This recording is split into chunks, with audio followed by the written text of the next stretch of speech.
안녕하십니까. 지난 시간까지 여러분들은 제조물 책임법의 전체적인 내용하고 그것이 기업에 주는 영향을 공부하셨습니다. 지난 시간 마지막에 제가 그 제조물 책임법이 시행되면서 소비자들이 그 내용을 알게 되고 제조물 책임법이 소비자 보호를 위한 수단으로 제공됐기 때문에 소비자들이 그것을 활용을 해가지고 이제 문제 제기를 하고 기업에게 요구를 하게 되죠. 이런 상황을 말씀드렸는데 제조물 책임법이 적용되는 그런 상황이 실제 현실적으로 벌어지게 된다 그러면은 기업에게 굉장히 많은 영향을 주게 되죠. 사고를 저지른 기업은 그것 때문에 마케팅상에 굉장히 심각한 충격을 받게 되고 또 심하면은 시장에서 제품을 더 이상 팔지 못하는 그런 상황이 벌어질 수 있습니다. 그런데 그 경우에 품질 좋고 안전한 제품을 시장에 공급하기 위해서 본질적인 노력을 게을리하지 않았던 실력 있는 좋은 기업들은 그런 사고 과정을 통해 가지고 소비자들의 인식이 달라지기 때문에 더 많은 그런 시장의 영향력 또 더 좋은 제품을 시장에 공급하는 이런 결과가 돼가지고 소비자를 위해서나 또는 기업의 성장을 위해서나 또 국민 경제 전반을 위해서나 굉장히 바람직한 그런 성과가 이루어지게 됩니다. 자, 이 양쪽 어느 쪽을 선택하느냐가 기업에서 이제 과제가 되는데 기업이 그를 위해서 어떠한 대응 활동을 해야 되는지 오늘부터 살펴보도록 하겠습니다.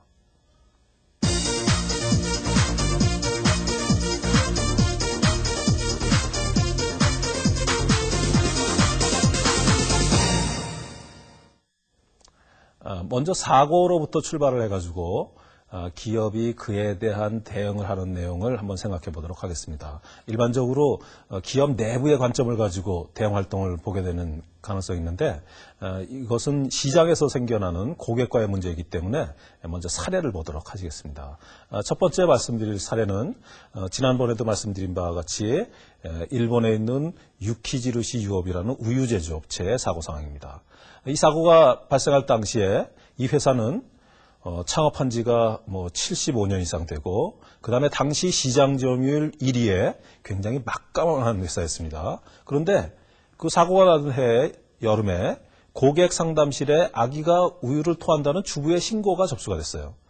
접수된 건은 2건이었는데 이게 여름이었기 때문에 회사가 신고를 받았을 때 이 내용을 대수롭지 않게 생각했습니다. 고객불만 처리하는 부서가 그냥 그 내용을 단순한 사고로 처리한 거죠. 그런데 이틀 있다가 식중독 사고의 피해자가 무려 8,000명이 발생하고, 자, 8,000명의 시민들이 갑자기 식중독을 발병했다 그러면 굉장히 중대한 문제죠. 그래서 정부 당국이 나서서 그걸 조사를 하고 회수 명령을 했는데 그 과정에서 환자는 전체적으로 10,000명 이상으로 확대가 됐습니다.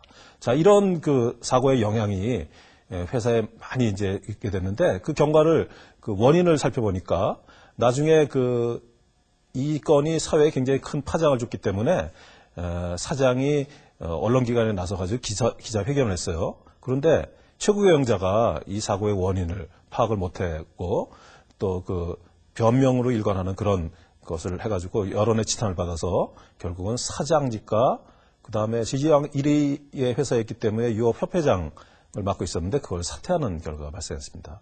사고 원인을 사후에 조사를 해보니까 우유를 생산하는 파이프라인을 일주일에 한 번씩 점검하고 그 다음에 위생 상태를 체크한 다음에 생산을 재개하도록 되어 있는데 조사를 해보니까 3주 동안 실제 점검을 하거나 보완한 그런 사항이 전혀 발견되지 않았습니다. 이거는 제조회사가 잘못을 면할 수 없는 그런 일이기 때문에 결국은 모든 공장이 위생점검을 받느라고 공장이 폐쇄되고 사고를 발생시켰던 공장은 완전히 가동을 못하는 그런 상황이 됐습니다. 이런 식으로 시장에 큰 영향을 줬기 때문에 이 사고 이후에 고객들이 이 회사 제품을 전체적으로 외면을 하고 그 회사의 상표가 붙어있는 제품이 전혀 팔리질 않아가지고 결국은 그룹이 해체에 이르는 그런 심각한 결과를 초래하게 됐습니다. 또 다음 사례를 한번 보시겠습니다. 다음 사례는 미국에서 발생한 것인데요. 이거는 여자들의 그 가슴 성형 보조제인 실리콘의 결함 때문에 생겨난 겁니다. 그 실리콘의 결함 때문에 건강에 피해를 입었다고 하는 피해자들이 집단 소송을 제기했는데요. 집단 소송은 이제 다수의 피해자들이 제기하는 그런 형태의 소송이죠. 회사가 화해를 위해 가지고 그러니까 소송을 판결까지 가지 않고 당사가 간에 합의를 해서 끝나자 해가지고 20억 달러를 화해를 위한 금액으로 제시를 했는데 피해자들이 거절을 했습니다. 그리고 추가로 1000건 이상의 소송이 제기되는 이런 아주 급박한 상황이 벌어져가지고 결국은 이 회사가 배상을 시도를 했지만 그것이 소비자에게 받아들이지 않았기 때문에 파산을 신청하는 그런 극단적인 결과가 초래됐습니다. 자, 지금까지 말씀드린 사례가 제조물 책임법에 사고가 발생했을 때 기업에게 줄 수 있는 충격입니다. 이런 그 기업에게 줄 수 있는 충격을 경영관리상에서는 위기라고 얘기를 하죠. 그것을 대비하기 위해서 기업이 여러 가지 위기관리를 하게 되는데 위기관리에 대해서 한번 정리를 해보겠습니다. 먼저 위기관리의 정의를 보시면 위기란 기업 경영 활동에 지대한 지장을 초래할 수 있는 긴급 상황으로 그것은 굉장히 예측이 어렵죠. 그 다음에 급속한 상황 전개를 특징으로 하죠. 그래서 관련 기업의 결정적인 변화나 손실, 나아가 기업 존폐 문제에 직간접적으로 영향을 줄 수 있습니다. 그것을 위기라고 하는데 그 위기는 여러 가지 형태 다양하게 발생할 수 있습니다. 위기가 발생하는 형태는 기업이 예상을 뛰어넘을 정도로 굉장히 다양한 또는 지금까지 겪어보지 못했던 그런 종류의 문제들이 발생할 수 있는데 위기의 종류를 한번 검토를 해보면서 제조물 책임과 관련해서 한번 보도록 하시겠습니다. 위기의 유형별로 보면 첫 번째는 안전사고가 발생하는 겁니다. 지금 보시는 바와 같이 과거에 발생했던 대형 사고 기억하실 겁니다. 다음은 품질의 문제 때문에 발생하는 사고죠. 리콜이나 또는 피해 사고가 발생하는 경우. 다음은 이제 노사분규가 발생하는 경우인데 노사분규가 발생하면은 기업의 생산 활동에 막대한 지장을 초래할 뿐만 아니라 해당되는 기업은 거래상이나 또는 일반 시민들한테 굉장히 좋지 않은 이미지, 거래처에 이제 불신을 얻게 돼가지고 경영에 상당히 영향을 주게 되죠. 그 다음 이제 환경사고입니다. 과거에 페놀 유출 사고나 또는 외국에서 있었던 원유 유출 사고가 막 기억나실 거예요. 그런 환경 사고는 해당 기업에 이제 치명적인 타격을 주고, 그 다음에 비윤리적인 행위인데 이거는 산업 스파이 사건에 연결돼 있다든지 또는 법 위반을 해가지고 사회적인 물의를 일으켰다든지 하는 것들입니다. 기타 여러 가지 사항들이 있죠. 과거에 독극물을 제품에다가 집어넣고 회사를 협박하는 그런 형태의 사고도 있었고 또 전혀 예기치 못했던 그런 종류의 사고가 발생할 수 있습니다. 이것처럼 위기는 굉장히 다양한 형태로 발생하고 있는데 이러한 위기 중에서 아까 말씀드린 제품의 품질 또 그것으로 인한 제품 결함으로 인한 제조물 책임 PL 사고는 이미 선진국의 경우에는 여러 가지 다양한 사례를 받고 있어가지고 거기에 해당되는 사고를 저지른 기업은 굉장히 심각한 타격을 받게 됩니다. 제조물 책임법을 가장 먼저 시행했던 미국에서 PL의 영향이나 이런 것들을 PL의 위기라고까지 표현할 정도로 아주 용어가 많이 알려져 있는데 먼저 PL의 위기를 한번 보도록 하시겠습니다. 이 내용은 미국에서 오랫동안 PL법을 적용하면서 생겨났던 사항인데요. 제조물 책임법을 적용을 해서 소비자에게 배상을 하는 이 배상액이 급속도로 확대되다 보니까 거기에 따라서 소송 자체도 확대가 됩니다. 기업이 피해자에 대한 배상이 늘어나게 되면 보험회사들이 보험을 안 받으려고 하죠. 보험 인수를 거절하거나 또는 보험료가 급상승해가지고 기업이 보험을 들고 싶어도 들지 못하는 상황이 벌어지게 됩니다. 그러면 사고가 발생했거나 이럴 때 기업이 상당한 타격을 받기 때문에 그로 인해서 기업 경영 활동에 상당한 충격을 주게 되는데 그것은 실제 사고 사례를 갖고 생각을 해보면 금방 이해할 수 있습니다. 미국에서 PL 위기에 따른 영향을 보면은 가장 중요한 게 생산이 중단된 사례인데 경비행기 같은 경우에 엔진이 보통 단발기죠. 엔진이 하나 붙어 있는 게 통례인데 만약에 그 엔진이 비행 중에 고장이 난다 그러면 어떻게 될까요? 추락 같은 그런 아주 극단적인 사고를 예상할 수 있는데 그 경우에 엔진을 완전히 고장이 없는 완벽한 제품을 만들지 못한다면 제조물 책임 피해가기 굉장히 어렵겠죠. 그 다음에 오토사이클용 헬멧이나 아이스하키 용품 같은 것들입니다. 헬멧이나 아이스하키 용품은 대표적인 보호장구입니다. 보호장구. 소비자들이 사고가 났을 때 피해를 면하기 위해서 사용하는 제품이죠. 아이스하키 용품은 뭐 헬멧 같은 것뿐만 아니라 뭐 신체 여러 부위에 그 보호구를 이제 대게 되는데 그럼에도 불구하고 피해를 입었다.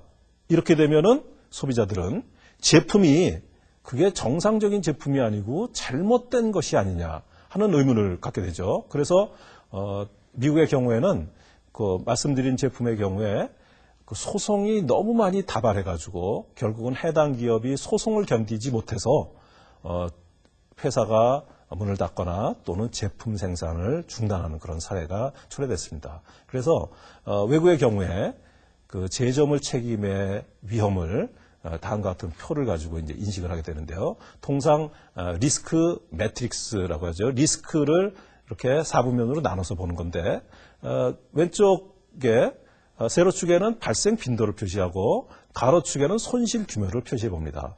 그래서 그 각각 발생하는 사고들을 이렇게 배치해 보면 피해의 리스크는 빈도도 굉장히 높고 그다음에 손실 규모도 굉장히 큰 종류의 리스크로 인식이 됩니다. 자, 이러한 그 리스크를 실제 경영자들은 기업을 경영하는 최고 의사결정자들은 어떻게 그것을 인식하는지 미국에서 실제 그 조사된 자료가 있습니다. 그 내용을 보시면은 이렇게 되어 있네요. 제조물 책임의 영향은 가장 크게 나타나는 게 생산 라인이 정지게 됩니다. 더 이상 그 제품을 시장에 팔 수 없는 상황이 되죠. 그 다음에 신제품 개발을 포기하게 됩니다. 제품의 위험성이 확인되지 않으면 그런 제품을 시장에 내놨을 때 상당히 이제 문제가 되기 때문에 신제품 개발을 포기하거나 또는 제품화를 중지하는 경우에 따라서는 기업은 시장 점유율을 확대하기 위해서 노력할 텐데 오히려 더 이상 제품을 파는 것이 위험하다 생각될 경우는 시장 점유율을 축소하거나 경우에 따라서는 M&A를 기업의 인수합병을 포기하는 지경에 이르게 됩니다. M&A 대상이 되는 기업이 과거에 판매됐던 제품에 대한 제조물 책임이 대부분 그 인수합병 회사에 승계되는 경우가 생기기 때문에 그런 것들이 경영자의 의사결정을 할 때 굉장히 중요한 영향을 주게 되고요. 기타 종업원 해고나 공장 폐쇄나 생산 기지를 그 외국에 이전하는 것과 같은 그런 그 기업 경영 활동에 많은 그 영향을 초래한다는 것을 경영자들의 실제 그 설문조사를 통해 가지고 파악이 된 내용이니까 제조물 책임법을 시행하고 있는 외국의 경우에 그 영향이 기업 경영에 어떤 형태로 나타나는지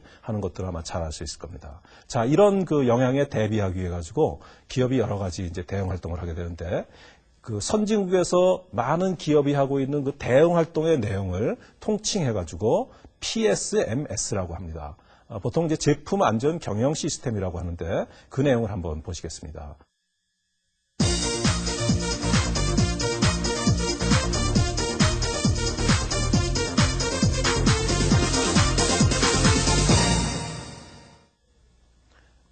제품 안전 경영 시스템, 즉 PSMS라는 것은 기업의 피해에 대한 제조물 책임에 대한 대응 활동을 총칭하는 말인데요. 제조물 책임법은 또는 그 제도는 소비자 보호를 위해서 만들어진 것이죠. 그런데 그 법이 시행될 때 기업에게 주는 영향에 대응하기 위해서는 많은 준비가 필요하기 때문에 이 PSMS라는 것은 제조물 책임법이 제정 공포될 때 정부의 기업의 지원 업무를 담당하는 부처에서 대학 교수 같은 많은 그 연구자들에게 그 협조를 받아가지고 선진국 기업이 제조물 책임법에 대응하기 위해서 어떤 내용을 그 진행하고 있는지 하는 것을 연구해서 정리한 내용입니다. PSMS의 내용을 한번 보시면은 전사적인 차원에서의 품질 경영 활동뿐만 아니라 제품 개발에서부터 설계, 제조, 출하, 폐기 등 전 제품 수명 주기, 그러니까 제품이 탄생해서 폐기될 때까지의 모든 기간을 다 포함하는 거죠. 그것 동안에 제품의 안전성을 제고하는 총체적인 경영 정책이다 해가지고 프로덕트 세이프티 매니지먼트 시스템 해가지고 약해서 통칭 PSMS라는 용어를 가지고 설명을 하게 됩니다. 제품 안전 경영 시스템은 기업의 그 많은 이제 부서 또는 많은 관련자 또 기업 내부뿐만 아니라 협력업체라든지 제품을 설치하고 유통하는 업체까지 전부 관련돼 가지고 굉장히 방대한 활동이 필요한데 그 내용을 학자들이 연구를 해서 전체적인 범위를 정리를 한 것이 PSMS입니다. 그래서 그 내용을 한번 구조도를 가지고 한번 보도록 하시겠습니다. PSMS를 학자들이 연구를 해보니까 이런 구조가 있어요.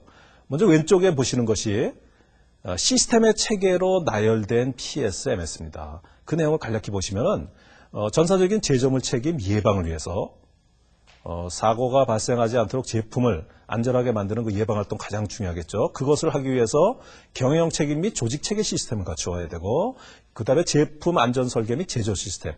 제품을 안전하게 설계하고 제조하는 시스템을 갖춰야 되고 그다음에 제품 안전을 보증하는 시스템이 있어야 되고 보증은 뭐 자사뿐만 아니라 외부 전문기관의 이제 보증이나 인증도 활용하게 됩니다. 그다음 그래도 문제가 있는 제품이 생산된다면 그것에 대해서 어떻게 조치할 것이냐 하는 시정 시스템. 그다음에 그 경영 활동에 관련되는 많은 부서의 업무를 어떤 형태의 자료나 정보로 관리할 것이냐.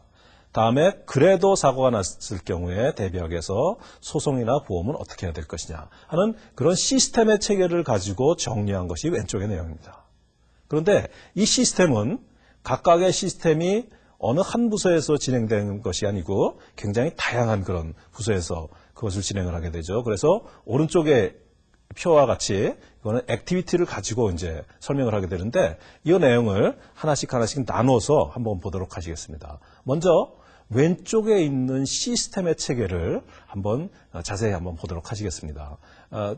그 PSMS의 시스템은 아까 말씀드린 대로 굉장히 방대한 시스템으로 되어 있습니다. 이 나열된 시스템 이외에도 회사는 굉장히 복잡한 시스템을 운영을 하고 있죠. 기존의 뭐 조직 관리에 관한 시스템 또는 제품을 설계하고 생산하고 개발하고 판매하고 하는 그런 다양한 시스템들이 운영이 되고 있었는데 그런 시스템을 PSMS, 즉 제품의 안전과 소비자의 안전을 고려하는 시스템에 의해서는 오른쪽에 보시는 이런 시스템상의 특징들을 반영을 해가지고 기존의 시스템들을 보완하고 그 다음에 필요한 시스템이 있다면 그것을 하나씩 그 개선해 나가는 그런 활동이 필요하게 됩니다. 자, 기존의 기업들이 품질 경영 시스템 같은 그런 다양하고 복잡한 그 시스템을 운영을 하고 있었는데 기존에는 국내에 제조물 책임법이 없었기 때문에 선진국에 수출을 하는 기업이라든지 하는 몇몇 기업만이 그 시장의 자극에 의해서 자기들이 운영하는 품질 경영 시스템을 어떻게 보완해야 되겠다 하는 생각을 하게 됐는데 제조물 책임법이 국내 법으로 시행이 되면서부터는 모든 기업이 이 시스템을 조금 전에 말씀드린 그런 관점에서 보완을 해야 됩니다. 그런데 시스템의 체계는 여러 부서가 복합적으로 이렇게 관련이 돼 있죠. 그래서 실타래 얽히듯이 많은 부서가 이제 업무에 같이 참여를 하게 되는데 각 부서의 업무를 그런 시스템의 체계를 가지고 이해하기가 너무 복잡하기 때문에 보통 앞에서 보신 그 PSMS의 오른쪽 그림을 가지고 그 항목을 생각을 하게 됩니다. 그 내용을 잠시 말씀드리면 다음과 같습니다. 이것은 그 PSMS를 크게 PLP와 PS와 PLD라고 세 가지로 분류를 해서 보는 방식인데 PLP는 뒤에서 이제 설명드리겠지만은 PL 프리벤션 해가지고 PL 예방 활동, 그 다음에 PS는 프로덕트 세이프티 해가지고 제품 안전 활동, 그 다음에 PLD는 PL 디펜스 해가지고 PL 방어 활동을 얘기를 합니다. 여기서 그 용어 PLP, PS, PLD로 쓰는 것은 학자들마다 거의 공통적인 사항입니다만은 그것을 어떤 구조로 연결하느냐 하는 것은 학자들의 저술에 따라서 다르기 때문에 여러분들이 그런 그 자료를 보실 때 그 형태는 좀 다르지만 그 개념이 거의 유사하다 이렇게 보시면 되고 이런 것들은 기본적으로 법으로부터 출발하게 되죠. 그래서 법을 염두에 두고 요 세 가지 핵심 활동을 전개해야 된다 이렇게 보시면 되는데 이 중에서 가장 중요한 활동은 PS입니다. 제조물 책임에 대한 대응에서 가장 중요한 과제는 제품을 안전하게 만들어서 사고가 발생하지 않도록 하는 것입니다. 제품을 안전하게 만든다 그러면 또 그로 인한 사고가 발생하지 않는다 그러면 더 이상의 법적인 문제는 발생하지 않을 것입니다. 그래서 제품 안전을 추구하는 것이 가장 핵심적인 과제이기 때문에 제품 안전에 대해서 조금 더 상세히 보시겠습니다. 제품 안전은 이제 5개의 단계로 보는데 보통 설계대책, 제조대책, 경고대책. 경고대책은 보통 경고대책이라는 용어를 쓰기도 하고 표시대책이라는 용어를 쓰기도 합니다. 제조물 책임에서는 표시결함 이런 용어를 썼기 때문에 표시라고 쓰는 것이 일반적이긴 한데 기업에서 실제로 사용하는 것은 이제 경고라는 용어를 많이 쓰기 때문에 용어가 혼용되고 있습니다. 그 다음에 PST, 이거는 PS, 그러니까 제품 안전의 테크놀로지를 얘기합니다. 지금 그 설계 제조 경고라는 것은 전부 다 기술적인 사항이죠. 기술적인 사항을 보완하는 것은 그건 단순한 상식으로 되는 것이 아니기 때문에 여러 가지 이제 그 전문적인 그런 검토 과정이 필요하다는 것을 얘기를 하고 있고, 그 다음에 안전 인증입니다. 안전 인증은 다른 인증과 달리 제품이 안전하다는 것을 이제 인증해주는 방식의 인증인데, 이것은 제품 안전을 위해서 굉장히 이제 중요한 분류가 됩니다. 자, 이 5가지 분류가 제품 안전을 위해서 활용하는 것인데, 이 위에 설계, 제조, 경고에 대해서는 여러분들이 제조물 책임법에서 설계 결함, 제조 결함 또는 표시 결함 이런 게 있었죠. 그러니까 그 결함을 제거하기 위한 활동이다라고 생각을 하시면 됩니다. 자, 설계 결함을 제거하기 위해서 안전 설계를 위한 위험 분석을 하고, 그러니까 그 소비자에게 위험을 초래할 수 있는 자를 분석해가지고 그 설계를 보완하는 활동입니다. 그 다음에 제조 결함을 없애기 위해서 협력업체를 포함한 구매 활동 전반에 대해서 보완을 하고, 그 다음에 자사의 제조 공정 속에서 또 결함이 발생할 가능성이 있죠. 그런 내용들을 이제 관리를 하게 됩니다. 다음 이제 경고 대책인데요. 경고는 제품에 붙어 있는 경고 표시뿐만 아니라 사용 설명서, 또 매장에 있는 영업사원이 구두로 하는 설명, 또는 소비자에게 전달되는 광고까지가 포함이 됩니다. 자, 이런 그 결함을 방지하기 위한 활동과 그것을 지원하고 확인하는 활동으로 구성이 되어 있다, 이렇게 생각을 하시면 됩니다. 자, 이 설계대책, 제조대책 등의 내용을 이제 상세하게 한번 그 항목을 살펴보도록 하겠습니다. 먼저 설계가 이루어진 다음에 이제 제조 대책으로 들어가게 되겠죠. 위험성 분석이 되고 하고 그러면은 첫 번째 것이 안전 부품을 관리하는 겁니다. 즉 사고 발생과 직접 연결되어 있는 부품을 어떤 관점에서 관리해야 되느냐. 첫 번째는 설계 측면에서 부품이 안전하게 설계돼야 되고, 그 다음에 부품을 만약에 자기 회사에서 만드는 것이 아니라 그러면은 협력사에서 그 제품이나 부품을 안전하게 만들도록 관리해야 되는 것. 그 다음에 자사에서 자기 회사 안에서 제품을 가공하거나 또는 협력회사에서 들어온 부품을 조립하거나 할 때 그 관리사항이 철저하게 진행돼야 된다 하는 거, 여러분들이 그 기업체에 근무하시는 분들은 쉽게 이해하실 수 있을 겁니다. 다음 단계는 공정에 대한 관리사항입니다. 이것은 안전공정관리라고 볼 수 있죠. 공정관리를 하는 것은 보통 양적인 관리, 생산, 또는 효율을 관리하기 위해서 공정관리를 하게 되는데, 여기서는 안전을 위한 측면에서 공정을 관리하는 겁니다. 그런 측면에서 안전을 확보하기 위해서 공정을 기획하고, 그 다음에 안전을 확보할 수 있는 공정 표준을 개발하고, 그 다음에 공정이 그 안전 상태를 유지할 수 있는 그런 내용으로 진행이 되고 있는지 하는 것들을 모니터링을 해가지고 항상 그것을 관리를 하게 됩니다.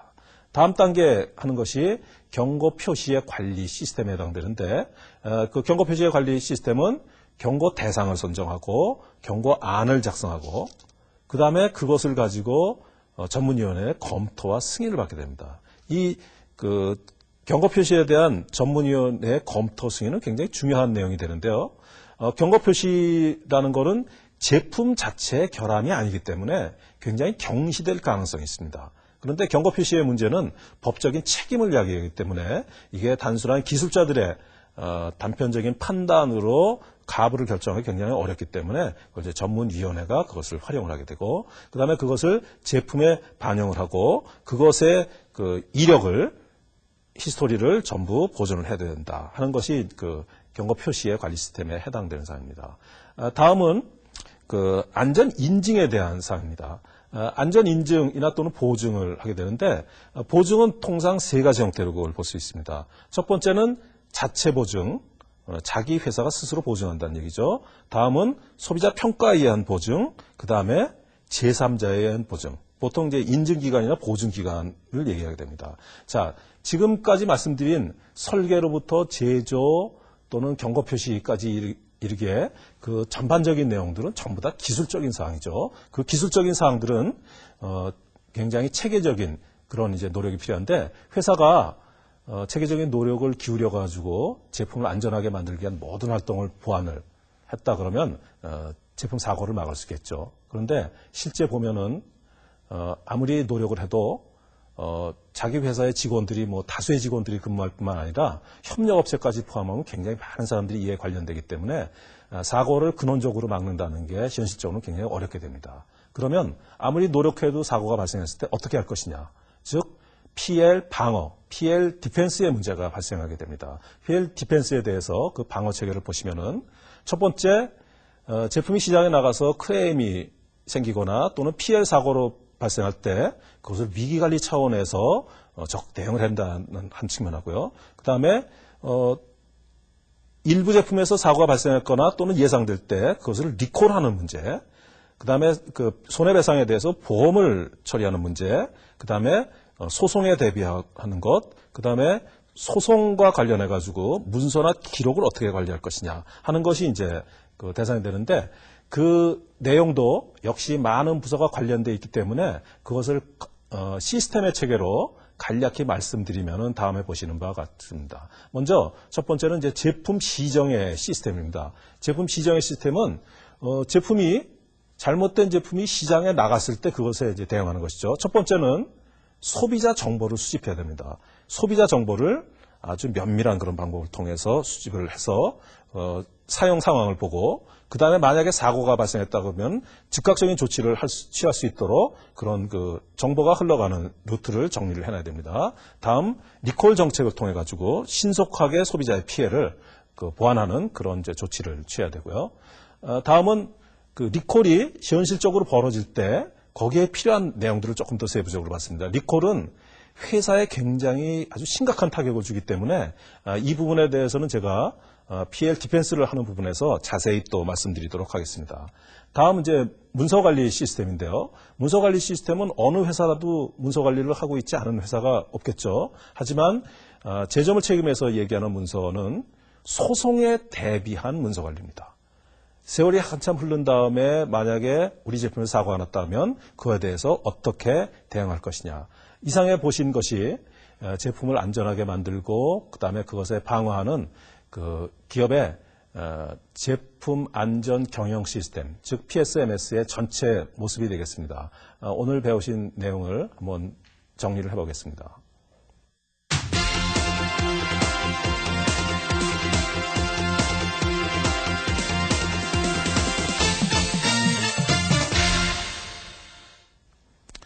PL의 리스크는 경영에 지는 리스크 중에서 가장 중대한 리스크의 한 종류라는 것 기억하시기 바랍니다.